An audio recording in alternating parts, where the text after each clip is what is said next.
नमस्कार, न्यूज 18 लोकमतमध्ये मी विशाल पाटील आपल्या सगळ्यांचं स्वागत करतो। हेडलाईन्सवरती एक नजर आपण टाकलेली होतीच। आता पाहूयात सविस्तर बातमीपत्र। राज्य मंत्रिमंडळाचं विशेष अधिवेशन हे 3 आणि 4 जुलै रोजी बोलावण्यात आलेलं आहे। राज्यपाल भगतसिंग कोश्यारींनी नवनियुक्त सरकारला बहुमत सिद्ध करण्यासाठी हे अधिवेशन बोलावलेलं आहे। दरम्यान सत्तेत आल्यानंतर आता भाजपने आणखी एक धक्का देत पहिल्यांदाच विधानसभेमध्ये ते पोहोचलेले आहेत। ॲडव्होकेट राहुल नार्वेकरांना विधानसभा अध्यक्षपदाची उमेदवारी दिलेली आहे, तर महाविकास आघाडीकडून शिवसेनेच्या राजन साळवींनी उमेदवारी अर्ज भरलाय। त्यामुळे विधानसभा अध्यक्षपदासाठी नार्वेकर विरुद्ध साळवींमध्ये थेटपणे लढत होताना दिसेल। दरम्यान महाविकास आघाडीमधील तिन्ही पक्ष हे आपापल्या आमदारांना व्हीप बजावणार असून महाविकास आघाडीच्या उमेदवाराला मतदान करणं हे महाविकास आघाडीच्या आमदारांसाठी आता बंधनकारक असणार आहे। नाना पटोलेंच्या राजीनाम्यानंतर रिक्त झालेल्या विधानसभा अध्यक्षपदाच्या खुर्चीवरती कोण विराजमान होणार याचा फैसला उद्या होणार आहे। नार्वेकरांचे सासरे रामराजे निंबाळकर हे विधान परिषदेचे सभापती आहेत आणि त्यामुळे नार्वेकर अध्यक्ष झाल्यास राज्याच्या विधिमंडळाच्या दोन्ही सभागृहांचे सर्वोच्च पद हे एकाच कुटुंबामध्ये जाण्याचा दुर्मिळ योग घडणार आहे।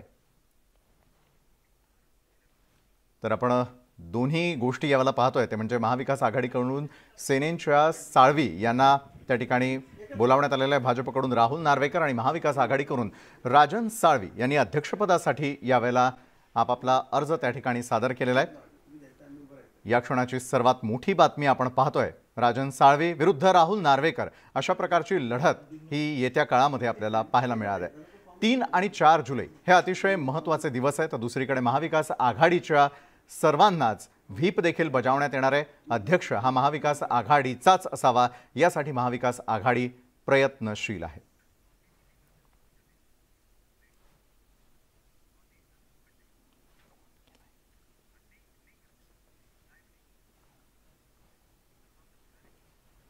आणि या संदर्भामध्ये अधिक जाणून घेण्यासाठी स्वाती लोखंडे आपल्या प्रतिनिधी यावेळेला आपल्या सोबत जोडले गेलेले आहेत। स्वाती, पाहायला गेलं तर अध्यक्षपदाची निवडणूक ही निश्चितच चुरशीची होणार आहे। एका बाजूला आपण पाहतोय की महाविकास आघाडी व्हीप बजावण्याची शक्यता असताना दुसरीकडे अध्यक्षपदाची निवडणूक किती चुरशीची ठरेल? विशाल, खरं तर या संदर्भात भाष्य करण्याआधी आपण एक गोष्ट आपण आपल्या प्रेक्षकांना सांगणार आहोत की हा शिवसेनेला लढा लढायचा असेल तर त्यांना शिवसेनेलाच उमेदवार द्यावा लागेल। ही सगळ्यात बातमी आपण न्यूज 18 लोकमतवर दाखवली होती, कारण कॉमन मिनिमम प्रोग्राम अंतर्गत महाविकास आघाडीच्या सगळ्यात हे जे विधानसभा अध्यक्षपद हे काँग्रेसकडे गेलं होतं। पण जर आपल्या फुटीर आमदारांना धडा शिकवायचा असेल किंवा त्यांना निलंबन त्यांचं करायचं असेल तर सेनेलाच आपला उमेदवार द्यावा लागेल असं न्यूज 18 लोकमत दाखल होतं आणि त्यावर शिक्कामोर्तब झालं की आज राजन साळवी यांनी अर्ज भरला। महाविकास आघाडीतर्फे सध्या तरी एक उमेदवार असल्याचं म्हटलं जात आहे। विशेष म्हणजे विधानसभा अध्यक्षपदासाठी व्हीप काढला जाईल की नाही याच्याबद्दल खूप जास्त चर्वित चर्वण झालेला आहे। पण आता यावर पूर्णविराम देत बाळासाहेब थोरातांनी म्हटलेलं आहे तीनही पक्ष आपापला व्हीप काढू शकतात। तीनही पक्ष आपापल्या मतदारांना किंवा आपापल्या आमदारांना आपल्याच पक्षाच्या किंवा आपल्याच आघाडीच्या उमेदवारांना मतदान करण्याचा व्हीप काढतील। पिंक रंगाचा व्हीप ज्याला म्हटलं जातं आणि तो बंधनकारक असतो कायदेशीररित्या त्यामुळे बंडखोर आमदार जे आहेत ते अडचणीत येऊ शकतात। त्यामुळे एका बाजूला भाजपाकडून सांगितलं जातं की 166 उमेदवारांचं पाठबळ त्यांच्या पाठीशी आहे, तर दुसऱ्या बाजूला विधानसभा अध्यक्षपदाच्या निवडणुकीमध्ये शिवसेनेनं दिलेल्या उमेदवारामुळे चुरस निर्माण झालेली आहे, कॉम्पिटिशन निर्माण झालेलं आहे आणि त्याचबरोबर पक्षाचा व्हीपचाही एक मोठा अडथळा आहे। त्यामुळे विधानसभा अध्यक्षपदाची ही निवडणूक तशी सोपी होणार नाही। शिवसेना म्हणजे आपण उद्धव ठाकरे यांची शिवसेना म्हणतोय, कारण दावा एकनाथ शिंदेंचा पण आहे की त्यांची शिवसेना आहे, कारण 2/3 आमदार घेऊन ते बाहेर पडले। त्यामुळे उद्धव ठाकरे यांच्या शिवसेनेला जर लढा द्यायचा असेल तर साहजिकच आहे की त्यांचा उमेदवार रिंगणात उभा असेल। ही आपण बातमी दिली होती आणि तशाच पद्धतीनं घडतंय। आता नेमकं उद्या बघूया की हा जो व्हीप काढला जातोय त्याला आमदार ऐकतात नाही ऐकतात आणि आमदारांचं निलंबन होतंय नाही होतंय। पण सूत्र सूत्रांनी दिलेल्या माहितीनुसार, कारण हे कायदेशीर संविधानाचा अभ्यास करणारी सूत्र आहेत आणि त्यामुळे साहजिकच त्यांच्याकडनं मिळालेली माहिती ऑथेंटिक आहे. त्यांचं असं म्हणणं आहे की व्हीप काढला जाऊ शकतोय आणि त्याची फार मोठी अडचण होऊ शकते. त्यामुळे विधानसभा अध्यक्षपदाची निवडणूक होते की नाही याकडे बघावं लागेल. नेमका रविवार घेतलेला आहे आणि विशेष म्हणजे महाविकास आघाडीकडून राज्यपालांना याबाबत खडे बोलही सुनावण्यात आलेले आहेत. महाविकास आघाडीचं म्हणणं होतं की आम्ही 25 मार्चला पत्र दिलं होतं, 3-3दा रिमाइंडर दिले होते, पण राज्यपालांकडनं हे प्रकरण न्यायप्रविष्ट असल्याचा दाखला देत ही निवडणूक घेतली गेली नाही. मग त्याची आता अडचण नाही का? हे प्रकरण न्यायप्रविष्ट नाही का? निवडणूक जी आहे ती चुरशीची ठरताना दिसतेय. धन्यवाद स्वाती, आपण दिलेल्या सविस्तर माहितीसाठी. आणि या सर्व घडामोडींवरती आपलं लक्ष अशाच प्रकारे असू द्या. याच संपूर्ण प्रक्रियेबाबत त्यानंतर नाना पटोले यांनी काय प्रतिक्रिया दिली आहे ती देखील पाहूयात. चा भाग आहे आणि महाविकास आघाडीचा फॉर्म अध्यक्षपदाच्या निवडणुकीमध्ये राहणार आहे. त्याच्यामध्ये आज आम्ही 2 फॉर्म भरायचे की 3 फॉर्म भरायचे ते प्रक्रिया सुरू आहे. एक राजन साळवीचा फॉर्म आता शिवसेनेकडून भरण्यात आलेला आहे आणि प्रक्रिया फॉर्म भरण्याची सुरू झाली. कसोटी तर ईडी सरकारची आहे. ईडीचा अर्थ मी तुम्हाला लॉंग फॉर्म मुद्दाहून सांगितला पाहिजे, नाही तर त्याचा अर्थ उलटा लावणार आहे. ई म्हणजे एकनाथ आणि डी म्हणजे देवेंद्र. ईडी सरकारचं खऱ्या अर्थानं हे त्यांना जास्त हे आहे. तर नाना पटोलेंची प्रतिक्रिया आपण पाहिली. त्यानंतर बोलूयात पुढच्या बातमीकडे. मुख्यमंत्री एकनाथ शिंदे यांनी छगन भुजबळांना दणका दिलेला आहे. एकनाथ शिंदेंनी नाशिकमधील जिल्हा नियोजन समितीच्या 600 कोटींच्या कामांना ब्रेक लावला. घाईघाईमध्ये कामांना मंजुरी कशासाठी दिली गेली असा सवालही त्यांनी नाशिकच्या जिल्हाधिकाऱ्यांना विचारला. जिल्हा नियोजन कार्य समितीची घाईघाईनं बैठक घेऊन 567 कोटींच्या कामांना मंजुरी दिली गेली होती आणि या संदर्भात मुख्यमंत्री शिंदेंनी जिल्हाधिकाऱ्यांना थेट जाब विचारला. तर मुख्यमंत्र्यांचा थेटपणे छगन भुजबळ यांना सवाल. समितीच्या 600 कोटींच्या कामांना ब्रेक लागलेला आहे. मुख्यमंत्र्यांनी थेटपणे छगन भुजबळांनाच हा एक प्रकारे दणका दिलाय समितीच्या 600 कोटींच्या कामांना. त्यामुळे निश्चितच ब्रेक लागल्याचं आपल्याला पाहायला मिळतंय.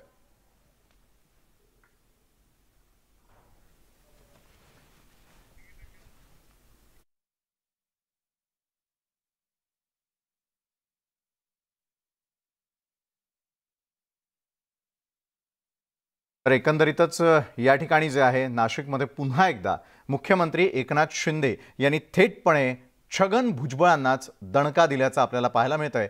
एकनाथ शिंदेंनी नाशिकमधल्या जिल्हा नियोजन समितीच्या 600 कोटींच्या कामांनाच ब्रेक लावला. घाईघाईमध्ये कामांना मंजुरी कशासाठी दिली गेली असा थेट सवाल त्यांनी नाशिकच्या जिल्हाधिकाऱ्यांनाच विचारलेला आहे. बरं, जिल्हा नियोजन कार्य समितीची घाईघाईनं बैठक घेऊन 567 कोटींच्या कामांना मंजुरी दिली गेलेली होती आणि या संदर्भातच मुख्यमंत्री शिंदेंनी जिल्हाधिकाऱ्यांना जाब विचारलाय.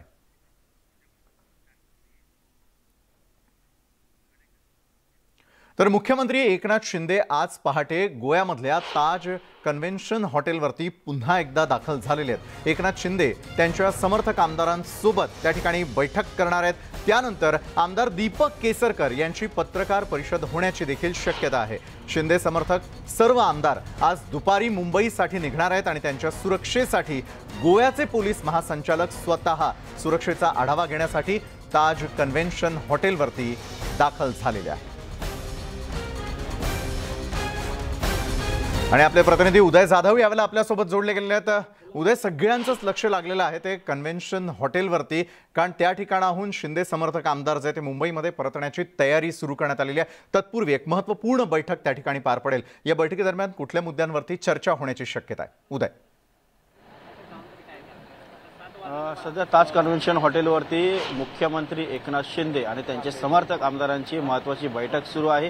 त्या बैठकीमध्ये पुढील रणनीती जी आहे ती ठरवली जाणार आहे. आपण पाहिलंच आहे की एकनाथ शिंदे गट आणि त्याचबरोबर भाजपचे आमदार यांनी एकत्र येऊन महाराष्ट्रामध्ये नवं सरकार जे आहे ते स्थापन करण्याला सुरुवात केलेली आहे आणि 3 तारखेला आणि 4 तारखेला म्हणजे येत्या सोमवारी आणि मंगळवारी विधानसभेचं विशेष अधिवेशन बोलवण्यात आलेलं आहे. त्यामध्ये विधानसभेचे नवे अध्यक्ष जे आहेत ते निवडले जाणार आहेत. त्यासाठी उमेदवारी अर्ज देखील दाखल झालेले आहेत. आता त्या संदर्भातलं एकूण निवडणूक प्रक्रिया आणि त्यानंतर पुढे होणारा महत्त्वाचा मंत्रिमंडळ विस्तार याकडे खरं तर सर्वांचे लक्ष लागलेलं आहे. एकनाथ शिंदे गटाकडनं कोणाकोणाला मंत्रिपदं दिली जाणार आहेत, कॅबिनेट मंत्री कोण असतील, राज्यमंत्री कोण असतील आणि त्यानंतर इतर सर्व कसं नियोजन असणार या संदर्भात महत्त्वाची बैठक होणार आहे. आणि सगळ्यात महत्त्वाचं म्हणजे आज आज गोवा इथल्या ताज कन्व्हेन्शन हॉटेलवर शिवसेनेचे सर्व आमदार दुपारनंतर म्हणजे साधारणतः पुढच्या 1.5 तासानंतर मुंबईसाठी निघणार आहेत. ताज कन्व्हेन्शन हॉटेल इथून ते दाबोली एअरपोर्टला निघणार आहेत. तिथून ते मुंबईत दाखल होते आणि मुंबईहून ते थेट ताज प्रेसिडेन्सी हे जे हॉटेल आहे कुलाबा इथे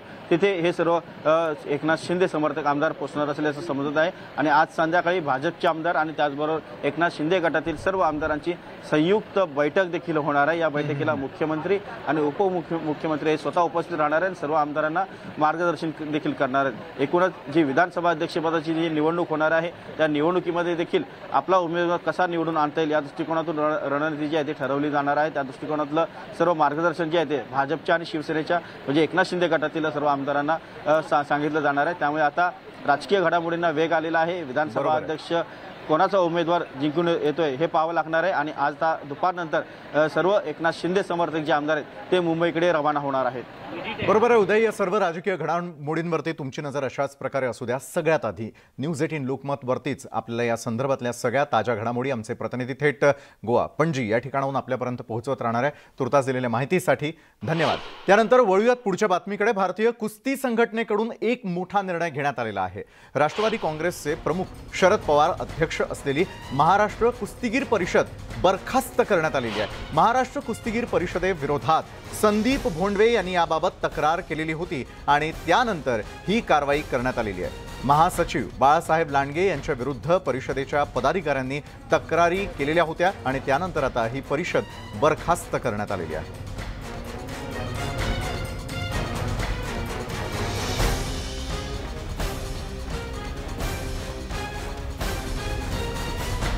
तर आपले प्रतिनिधी चंद्रकांत फुंदे यावेळेला आपल्यासोबत जोडले गेलेले आहेत. चंद्रकांत, खरं तर या क्षणाची सर्वात मोठी बातमी येते ती म्हणजे खासगी कंपनीसोबत स्पर्धेचा करारनामा करण्यात आलेला होता. इतक्या स्वरूपाचा गंभीर आरोप आणि त्यानंतर बरखास्ती. काय अपडेट्स आहेत? विशाल, ॲमेनोरा पार्क ही जी आपल्याला टाउनशिप आहे अनिरुद्ध देशपांडेंची, ते पवारांची निकटवर्ती आहे. त्यांच्यासोबत करार करून बालेवाडीमध्ये महाराष्ट्र केसरीची स्पर्धा भरवली होती. त्याचे हिशोब त्या बाळासाहेब लांडगे यांनी दिले नव्हते असा आरोप आहे. या सगळ्या कुस्तीगीर परिषदेच्या इतर विरोधी गटाच्या सदस्यांचं वारंवार याविषयी आंदोलनं झाली होती, उपोषणं झाली होती, फार वरपर्यंत तक्रारी गेले होते, पण काही होत नव्हतं. पण अखेर ती बरखास्ती आलेली आहे. पण याला दुसरा एक अँगल, राजकीय अँगल असं म्हणता येईल. आपल्याला माहिती आहे बृजभूषण सिंग ज्यावेळेस त्यांनी मनसेचे राज ठाकरे यांना अयोध्येत येण्यापासून धमकावलं होतं, इशारा दिला होता, त्याच वेळी त्याच बृजभूषण सिंग यांनी सांगितलं की शरद पवार माझे मित्र आहेत, मी त्यांना मानतो. मग त्याच शरद पवारांच्या संघटनेला बृजभूषण सिंह अध्यक्ष असलेल्या संघटनेने बरखास्त केलंय. त्याच्यामुळे याच्यात पुन्हा भाजप आणि राष्ट्रवादी असं काही राजकारण आहे का? पवारांना पुन्हा एकदा राष्ट्रस्तरावरून भाजपने काही दणका दिलाय का? हा एक अँगल तपासला पाहिजे. स्थानिक पातळीवरचं राजकारण तर आहेच आहे हे दोन गटांमधलं, पण नेमकं आत्ताच टायमिंग काय आहे? इकडे सरकार बरखास्त झाले आणि दुसरीकडे पवारांना आणखीन दुसरा दणका दिला जातो. हे गोष्टी तपासल्या गेल्या पाहिजे. बरोबर आहे. धन्यवाद आपण दिलेल्या सविस्तर माहितीसाठी. तर एकंदरीतच कुस्तीगीर परिषद बरखास्त करण्यात आलेली आहे आणि एक प्रकारे शरद पवारांनाच हा दणका देखील देण्यात आलेला आहे. त्यानंतर बोलूयात पुढच्या बातमीकडे आणि ती म्हणजे एकनाथ शिंदे गटानं उद्धव ठाकरेंशी फारकत घेत थेट भाजपसोबत राज्यात सरकार स्थापन केलं. शिंदे गटामध्ये शिवसेनेचे तब्बल 39 आमदार सहभागी झालेत आणि त्यानंतर आता शिवसेना खासदारही पक्षाला जय महाराष्ट्र करण्याच्या तयारीत असल्याची सूत्रांची माहिती आहे. शिवसेनेच्या 19 खासदारांपैकी 12 खासदार पक्षाला सोड चिठ्ठी देण्याच्या विचारात असल्याचा दावा भाजप करत आहे. तर मिळालेल्या माहितीनुसार शिवसेना खासदारांच्या एका गटानं शुक्रवारी पक्षप्रमुख उद्धव ठाकरेंची भेट घेतली आणि त्यांना एकनाथ शिंदेंसोबत मध्यस्थीची विनंती केल्याची माहिती पुढे आली आहे. भाजपच्या एका केंद्रीय नेत्यानं दावा केलेला आहे की शिवसेनेतील आमदारांच्या बंडाचे परिणाम खासदारांवरही पाहायला मिळतील आणि त्यामुळे शिवसेना खासदार ही वेगळी भूमिका घेणार का याकडे आता सर्वांचं लक्ष लागून असणार आहे.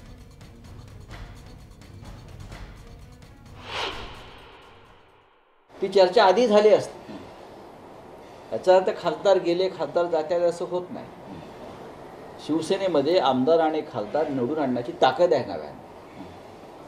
शेवटी आमदार किंवा खासदार जरी कुठे बाहेर गेले तरी खालचं जे कार्यकर्त्यांची फळी आणि मतदार आहे हा पूर्णपणे शिवसेनेबरोबर आहे, हे लक्षात घ्या. आणि हा जो पक्षाचा कार्यकर्ता किंवा शिवसैनिक आहे तो कोणत्याही दाबदबावाला बळी पडत नाही, तो कोणत्या मोहाला बळी पडत नाही. आणि त्यातले आम्ही सगळे लोक आहोत. तर मी ईडीला घाबरून गुवाहाटीला गेलो नाही, मी घाबरणाऱ्यातील नाही असा टोला संजय राऊतांनी भाजपला लगावलाय.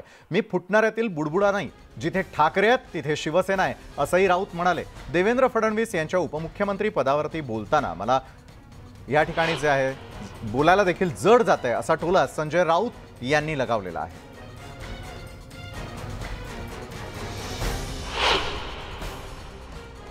मलाही मार्ग होता गुवाहाटीला जाण्याचा, बरं का, प्रयत्न झाले ना या ईडी, पण आम्ही नाही गेलो. आम्ही बाळासाहेब ठाकरे, माननीय उद्धव ठाकरे, शिवसेना यांच्याबरोबर राहिलो. स्वाभिमानाच्या गोष्टी करायच्या, हिंदुत्वाच्या गोष्टी करायच्या आणि अशा पद्धतीने वागायचं हे आमच्या रक्तात नाही. प्राण जाय पर वचन न जाय. भारतीय जनता पक्षाला जे हवं आहे की मुंबई त्यांना महाराष्ट्रापासून तोडायची आहे, मुंबईवरून शिवसेनेची जी ताकद आहे मुंबईवरची ती नष्ट करायची आहे. आणि त्यासाठी तुम्ही तुमच्या खांद्यावर बंदूक ठेवू दिलेली आहे. तुम्ही स्पष्टपणे महाराष्ट्र जनतेला सांगायला हवं की मुंबईवर शिवसेनेचा झेंडा राहील बाळासाहेब ठाकरेंचा. पण नाही, त्यांना मुंबईत शिवसेनेचा पराभव घडवून आणण्यासाठी मुख्यमंत्री केले आणि मंत्रिमंडळात त्यांना स्थान दिलेलं आहे. हे आता हळूहळू स्पष्ट दिसते. एकतर माजी मुख्यमंत्री किंवा भावी मुख्यमंत्री आपण सतत त्यांना बोलत राहिलो, पण उप हा शब्द त्यांच्या मागे लावायला मला फार जड जात आहे. कोणाला आनंद वाटेल का?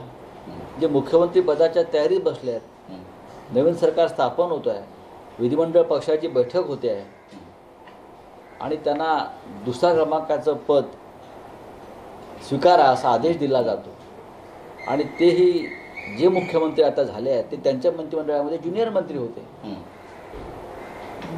पण भारतीय जनता पक्षामध्ये शिस्त आणि आदेश याचं पालन केलं जातं, त्यानुसार ते वागले. उद्धव ठाकरेंचे मेहुणे श्रीधर पाटणकरांना कोर्टानं दिलासा दिलेला आहे. कथित घोटाळ्याप्रकरणी पाटणकरांना दिलासा मिळालाय. ईडी विरोधानंतर कोर्टानं सीबीआयचा क्लोजर रिपोर्ट स्वीकारला आणि कारवाईसाठी सबळ पुरावे नसल्याचा रिपोर्ट सीबीआयनं आता दिलेला होता. तर नेमके त्यांच्यावरती काय आरोप करण्यात आलेले आहेत त्यावर एक नजर टाकूया. ईडी विरोधानंतर स्वीकारलेला क्लोजर रिपोर्ट हा तर महत्त्वाचा होताच, मात्र श्रीधर पाटणकर रश्मी ठाकरेंचे बंधू आहेत.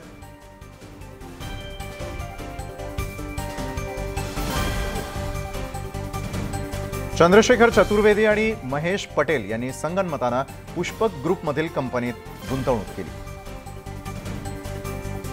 तब्बल 20 कोटी रुपयांची रक्कम गुंतवण्यात आली. नंदकिशोर चतुर्वेदी यांच्या मार्फत वेगवेगळ्या बोगस कंपन्यांमध्ये गुंतवणूक केली गेली.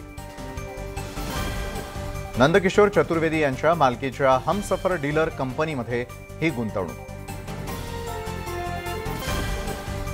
तर श्रीधर पाटणकर यांच्या श्री साईबाबा गृहनिर्मिती या कंपनीला 30 कोटी रुपये बिगर तारण कर्ज दिल्याचं कागदोपत्री व्यवहार झालेले. तर पुष्पक ग्रुपच्या महेश पटेल यांनी नंदकिशोर चतुर्वेदींच्या मदतीनं अवैध व्यवहार केला.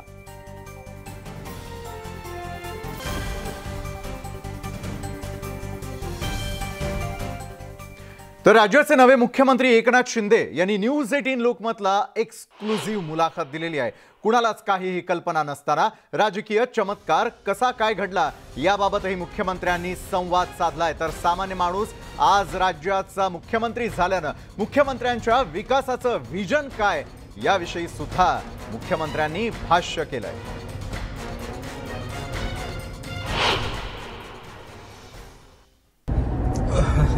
हे तर सगळ्यांनाच माहीत आहे की जे माझ्या बरोबर 50 आमदार आहेत, या 50 आमदारांनीच चमत्कार घडवलेला आहे. मी कोण आहे? मी निमित्त मात्र आहे. आणि आपल्याला मी सांगायला मला आनंद वाटेल की एकीकडे सत्ता होती, मोठमोठे नेते होते, परंतु दुसरीकडे एक छोटा कार्यकर्ता एकनाथ शिंदे नावाचा, त्याच्यावर या 50 लोकांनी विश्वास दाखवला.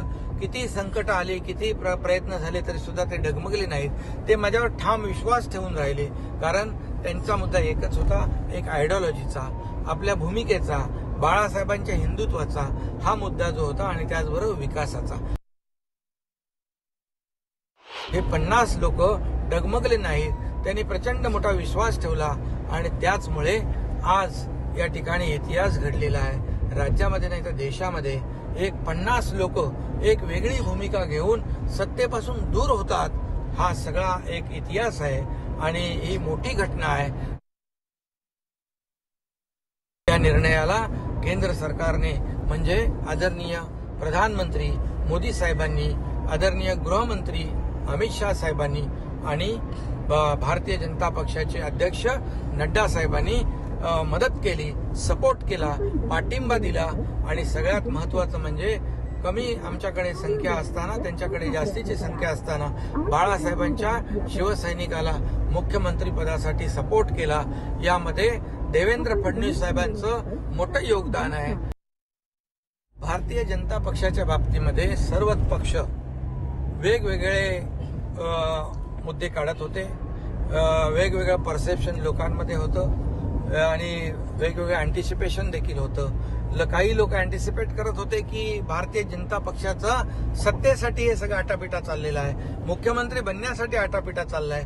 परंतु त्यांनी याच्या उदाहरणामधून दाखवून दिलं की आमची लढाई वैचारिक आहे, वैचारिक भूमिका घेऊन आम्ही लढतोय आणि त्याचमुळे त्यांनी मुख्यमंत्री पदाचं दावेदार असताना देखील त्यांनी आज एक जो काही वेगळा अजेंडा, वेगळी भूमिका, बाळासाहेबांचे विचार घेऊन, दिघे साहेबांचे विचार घेऊन आम्ही जे पुढे गेलोय त्यांना आम्हाला त्यांनी सपोर्ट केला. मी त्यांचं मनापासून अभिनंदन करतो, त्यांना धन्यवाद.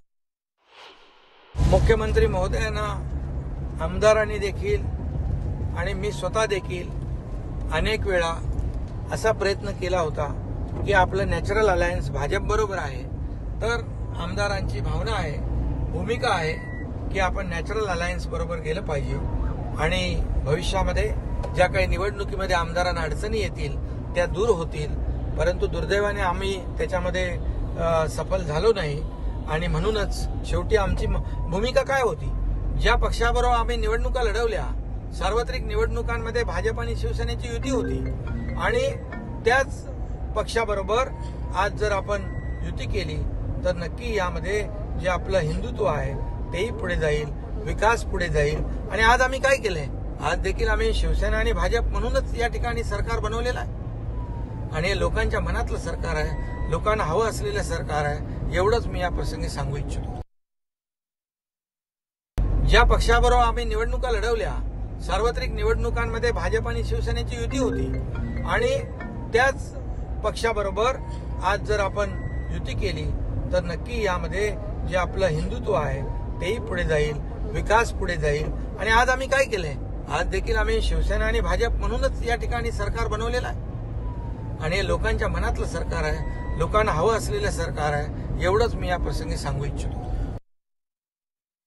एक आहोत, निर्णय एकमताने होईल आणि या निवडणुकांची, स्पीकरच्या इलेक्शनची, ट्रस्ट वोटची कुठलीही फक्त औपचारिकता राहिलेली आहे.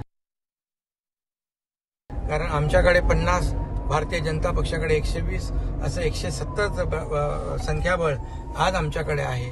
अनेक लोक आज या आमच्या युतीमध्ये सामील होण्यासाठी पुढे येत आहेत. हा आकडा वाढेल आणि ही फक्त औपचारिकता राहील. महाराष्ट्राचा सर्वांगीण विकास हे स्वप्न आणि हे ध्येय आमच्या नवीन सरकारचं आहे. शेवटी ज्या राज्यामध्ये इन्फ्रास्ट्रक्चरचे प्रोजेक्ट मोठ्या प्रमाणावर होत असतात त्या राज्याचा विकास मोठ्या प्रमाणावर होत असतो. दळणवळण यंत्रणा असेल, जसं समृद्धी, बाळासाहेब ठाकरे समृद्धी महामार्ग, मुंबई गोवा आपण हाती घेतोय, पुणे रिंग रोड असेल, मल्टीमॉडल कॉरिडॉर असेल, असे अनेक प्रकल्प जे आहेत हे आपण बिफोर टाइम म्हणजे निर्धारित वेळेच्या अगोदर पूर्ण करण्यासाठी प्रयत्नशील आहोत. आज स्वर्गीय वसंतराव नाईक यांची जयंती आहे, कृषी दिन म्हणून आपण साजरा करतो. आज त्या कृषी दिनानिमित्त शेतकऱ्यांसाठी देखील आम्ही मोठ्या प्रमाणावर महत्त्वाचं पावलं उचलणार आहोत आणि त्याचबरोबर शेतकरी आत्महत्या मुक्त महाराष्ट्र देखील करण्याचा संकल्प आमच्या सरकारचा आहे आणि खूप मोठ्या प्रमाणावर विकास प्रकल्प जे आहेत, जे रखडलेले आहेत, हे मार्गी लावण्यासाठी, त्यांना चालना देण्यासाठी सरकार आमचं कटिबद्ध आहे. तर मुख्यमंत्री एकनाथ शिंदे यांनी न्यूज 18 लोकमत बरोबर केलेली ही एक्सक्लुझिव्ह बातचीत आपण पाहिली. विविध मुद्द्यांवरती त्यांनी आपलं मतही मांडलं आणि संबंधितांना इशाराही दिला. वेळ झाली आहे एका छोट्याशा ब्रेकची. आम्ही लगेच परत